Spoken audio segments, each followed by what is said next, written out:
Assalamualaikum warahmatullahi wabarakatuh. Perkenalkan, saya Yuli Supriyani, dosen manajemen strategik di Institut Agama Islam Agus Salim Metro Lampung. Saya merupakan peserta PKDP Angkatan 3 tahun 2023. Pada kesempatan kali ini saya akan melaksanakan praktik pembelajaran dengan materi pengertian, konsep, dan proses strategi.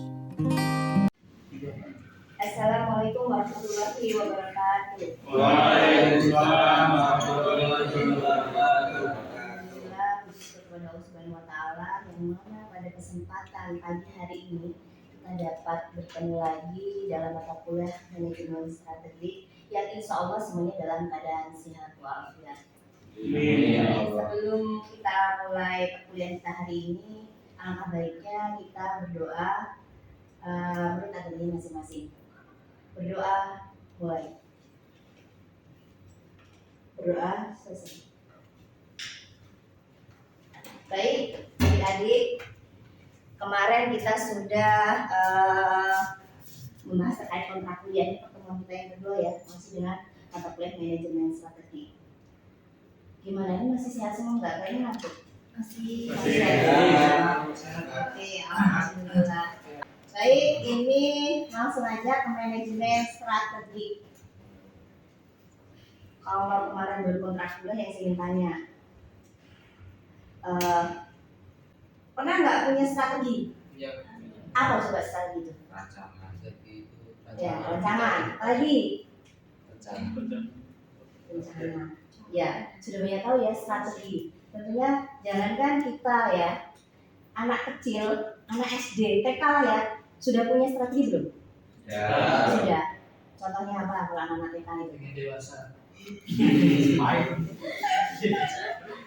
Contohnya kalau anak kecil apa coba? Main. Contohnya mainan apa ya? Misalnya ayam-ayam, itu strategi apa kalau anak itu? Ya dibikin dari bambu. Terus? Kasih. Benar. Ya baju kalau kertas, Beli beli kertas itu. sapu. Itu termasuk strategi kan? Iya. Iya. Strategi ini jadi sebelum jauh ya, strategi ini nggak hanya kita yang dewasa, ternyata anak kecil sudah pakai strategi. Oke. Nah, di sini kita kuliah tatap muka yang kedua. Saya yang pertama kemarin kita sudah kontrak kuliah ya. Ini terkait dengan mau dibahas terkait dengan pengertian, konsep dan juga proses manajemen strategi.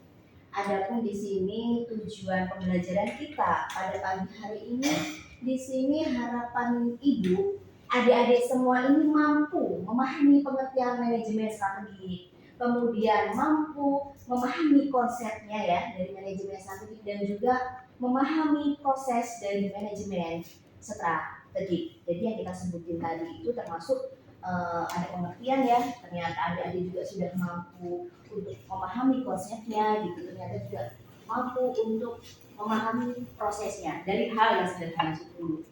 Kemudian di sini langsung ke pengertian manajemen strategi. Di sini dari yang pertama studi tentang manajemen strategi ya. Manajemen adalah sebuah proses yang dilakukan untuk mewujudkan tujuan organisasi melalui rangkaian kegiatan berupa perencanaan. Tadi ya, yang nyebutin perencanaan. Yang kedua, pengorganisasian, kemudian pengarahan dan pengendalian orang-orang serta sumber daya organisasi. Kemudian strategi. Nah, strategi di sini adalah rencana komprehensif yang digunakan untuk mempertahankan keberlangsungan organisasi di lingkungan di mana organisasi tersebut menjalankan aktivitasnya sehingga dapat mencapai tujuan organisasi. Jadi tujuannya pengen buat layang-layang, berarti kan nyiapin apa? Mobilnya dulu gitu. Itu termasuk sebuah tujuan. Nah, jadi dari pengertian manajemen strategik ini dapat disimpulkan bahwa manajemen strategik adalah sebuah proses ya, sebuah proses yang dilakukan suatu perusahaan atau organisasi. Di perusahaan kalau kita maksudnya ke ekonomi bisnis, tapi kalau organisasi maksudnya adalah pendidikan ya, untuk mempertahankan keberlangsungan kehidupan organisasi dan untuk memperoleh pencapaian tujuan dengan melakukan berbagai tahapan berupa perencanaan strategi serta pengimplementasian strategi. Ternyata kalau strategi ini kita nggak hanya bikin perencanaan, tetapi juga implementasinya apa. Pernah nggak punya strategi dalam kehidupan kita? Kemudian kita kan memanajemen ini terkait dengan strategi. Mungkin bisa nggak memberikan contoh dari adik-adik ini semua? Ya, apa Mas? Buat jadwal studi yang terstruktur. Terus tetapkan waktu untuk kuliah. Yang selanjutnya mengerjakan tugas, sisihkan juga waktu untuk beristirahat agar kita tetap stabil dalam menjalani aktivitas yang selanjutnya. Oke, luar biasa. Kasih hapus ya buat Masnya. Nah, jadi di sini jelas tadi salah satu contohnya ya dari kegiatan mahasiswa ini, yaitu kita bisa mengatur jadwal. Itu juga termasuk sebuah strategi kita ya, dimana tugas dilaksanakan, kemudian kita juga bisa istirahat, kita bisa juga nongkrong ya. Nongkrong lagi selain waktu. Oke Mbak, Kolaborasi dengan teman, maksudnya kayak belajar kelompok gitu Bu. ya. Tadi bareng sama teman supaya kita dapat ilmu yang lebih banyak, nggak cuma monoton dalam kelas aja gitu kan. Kalau kita belajar kelompok sama teman gitu bisa bertukar pikiran gitu, jadi bisa menambah wawasan kita. Oke, kasih hapus buat Mbaknya, luar biasa ya. Jadi di sini kolaborasi dengan teman juga termasuk sebuah strategi. Kemudian selanjutnya, selain itu siapa lagi? Oke, apa Mas? Gunakan sumber daya kampus seperti fasilitas dan kebetulan seperti perpustakaan, terus pusat penulisan, terus pusat konseling akademi kampus, dan untuk sebagai dukungan misal kita itu ketika mencari bahan buat makalah ataupun buat kita bisa ke kampus untuk memanfaatkan sumber daya dari kampus. Oke, luar biasa. Kasih hapus buat Masnya. Jadi termasuk pemanfaatan sumber daya itu adalah termasuk manajemen strategi dari mahasiswa. Kemarin kita ngerasain apa? Skripsi ya? Skripsi. Nggak hanya kita lihat Google juga termasuk strategi bukan? Strategi. Karena kita punya cara ya. Karena strategi tadi kan perencanaan kan, gimana nih supaya skripsi kita selesai gitu kan? Kayak dengan enggak? Adik-adik ini rencana studi jangka panjang. Punya apa setelah ini IP-nya minta berapa? 4 bulat ya. Nah, oke. Setelah kumlot minta apa lagi? Jangka panjangnya. Ada yang mau merit atau mau kerja dulu gitu kan? Jadi Mau sekolah lain, Lanjut, kita ada langsung aja. Lanjut. Itu termasuk sebuah rencana jangka panjang.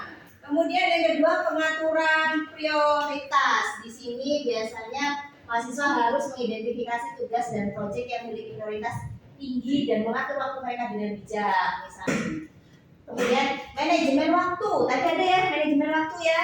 Di sini mahasiswa dapat menggunakan teknik manajemen waktu, membuat jadwal harian, mingguan untuk memastikan mereka memiliki waktu untuk belajar, kemudian berpartisipasi dalam organisasi kampus dan juga beristirahat, gitu kan ya. Jadi terkait dengan belajar itu dan juga organisasi. Selanjutnya evaluasi kinerja. Di sini mahasiswa dapat secara teratur mengevaluasi kinerja akademik mereka dengan memeriksa nilai-nilai, mendengarkan umpan balik dari dosen, dan mengidentifikasi area-area yang perlu ditingkatkan. Evaluasi kinerja ini ada hubungannya dengan nilai UTS dan UAS, gitu kan? Atau juga tugas kuliah kita ya, biasanya ada tugas makalah atau apa, itu kan pasti ada umpan balik daripada dosen ya. Mungkin nanti kedepannya adik-adik semua di sini suruh memperbaiki UTS-nya nilainya misalnya dapatnya B gitu, atau 7 lah ya. Nanti maka UAS-nya kalau bisa dapat 9. Bagaimana caranya supaya semua dan komplot. Ada yang komplot tadi ya? Ngantuk kayaknya mau ini. Komplot. Kan tadi kita 4 ya. Oke. Selanjutnya di sini ada pengembangan keterampilan belajar. Di sini mahasiswa dapat mengembangkan keterampilan belajar yang efektif. Di sini mengambil catatan, membaca dengan kritis dan mengolah stres saat menghadapi ujian. Kalau ujian sih nggak? Iya. Belum ya? Jangan nggak belum deh Ina. Kalau ujian skripsi pasti stres nanti. Iya. Dihapuskan Bu. Iya, belum ngalamin ya. Pokoknya lebih stres daripada diskusi kaca. Iya. Ya. Pernah ngalamin ya? Belum. Pernah diskusi kaca belum? Belum. Berarti ujian dulu, ujian skripsi baru nanti ya. Jangan sampai putus lah Bu. Oh iya, oke. Jadi stresnya ujian. Oke, jadi di sini ternyata stres saat menghadapi ujian ini juga perlu mengembangkan keterampilan untuk belajar. Kemudian networking, ya. Networking di sini masih dapat membangun hubungan dengan teman sekelas, dosen yang profesional di bidang mereka untuk mendukung perkembangan karir mereka di masa depan. Ini termasuk kayak bimbingan, gitu kan, konsultasi. Bu, ini nilainya kok segini gitu, gimana? Mungkin ada perbaikan, itu masih dalam networking. Selanjutnya perencanaan keuangan. Di sini mahasiswa dapat manajemen keuangan mereka dengan bijak, merencanakan anggaran dan menghindari utang yang tidak perlu. Ada nggak yang utang? Mahasiswa masa utang ya? Ada nggak? Ada. Ada yang anak kos? Ada. Anak kos sama anak kos? Oh, Dari Palembang Bu. Riau. Yo. Iya. Saya Bu. Oh, dari Kepri, dari Surabaya. Surabaya. Iya. Tapi dapat transferan nggak nih? Ini terkait dengan ini. Dapat transferan nggak? Tahu. Iya. Ini ada nggak perencanaan keuangan? Misalnya di contoh di perencanaan keuangan kalau dari Mas Mani gimana nih? Strateginya biar tuh 1 bulan gitu kan ya.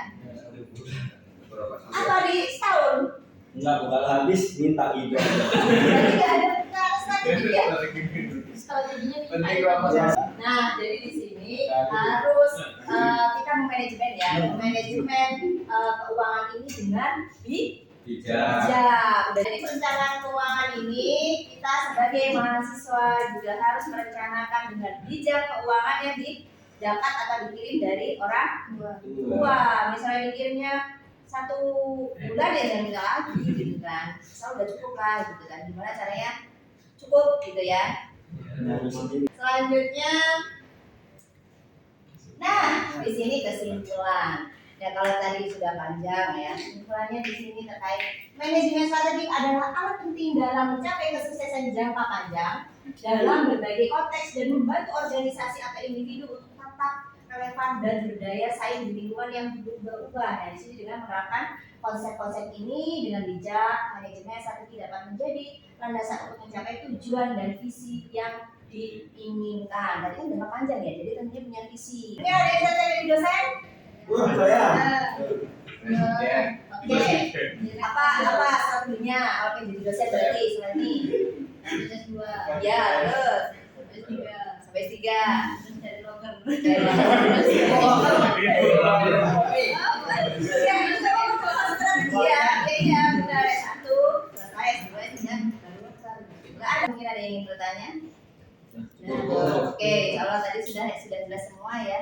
Ini nanti setelah kegiatan ini adik-adik semua mungkin ada terkait dengan yang jelas nanti ya. Untuk pertemuan selanjutnya, ini pelajaran selanjutnya bisa menulis di dalam kertas nanti dikumpul gitu kan. Nanti kita bahas di minggu atau pertemuan berikutnya. Siap, Bu. Ya, baik.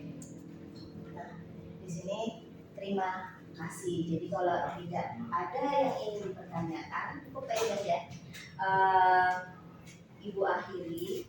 Wabillahi taufik wal hidayah. Wassalamualaikum warahmatullahi wabarakatuh. Waalaikumsalam warahmatullahi wabarakatuh. Terima kasih telah menyaksikan video pembelajaran ini. Semoga informasi yang disampaikan bermanfaat untuk kita semua. Sampai jumpa di kesempatan berikutnya dan saya akhiri. Wassalamualaikum warahmatullahi wabarakatuh.